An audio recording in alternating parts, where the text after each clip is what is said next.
Assalamualaikum warahmatullahi wabarakatuh. Bismillahirrahmanirrahim. Yang terhormat Ibu dosen Nurrohmah Hayati, MPDI, saya akan melaksanakan untuk menjawab soal UTS Kapitas Selekta Pendidikan Islam.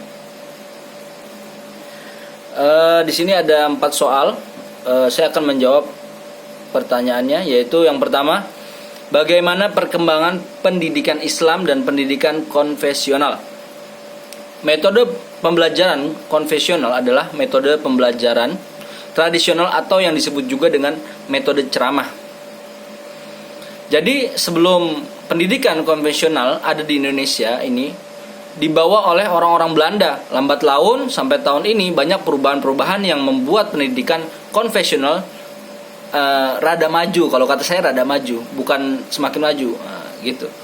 Terus untuk perkembangan pendidikan Islam secara historis, kelahiran pesantren tidak lepas dari kehadiran kerajaan Bani Umayyah yang mampu mengembangkan ilmu pengetahuan dengan pesat sehingga penyebarannya sampai di Indonesia. Ketika Islam mulai masuk di Indonesia, maka mulai masuk pula dakwah dan pembelajaran Islam yang dilaksanakan di masjid-masjid atau di langgar.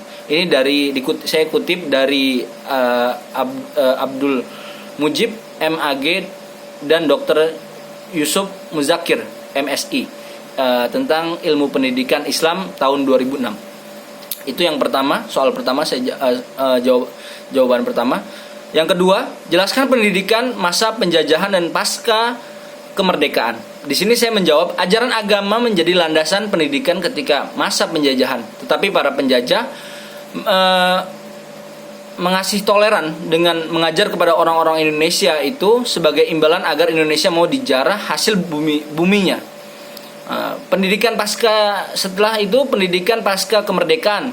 Tokoh pendidikan yang berjasa pada masa kolonial Belanda seperti Ki Hajar Dewantara, Syafi'i dari INS, Mr. Swandi yang mengganti ejaan bahasa Indonesia yang disusun sebelumnya oleh Van Vieussen. Dari beberapa tokoh di atas, pemerintahan Indonesia telah berupaya untuk mengangkat tokoh yang berjasa dalam pendidikan Indonesia di masa kolonial.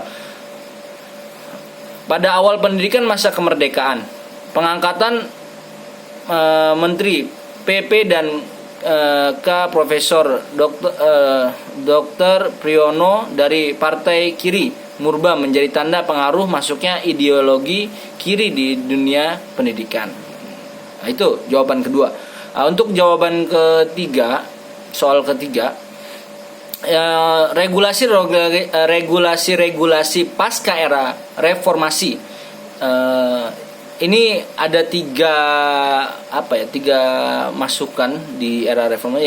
Yang pertama yaitu sukses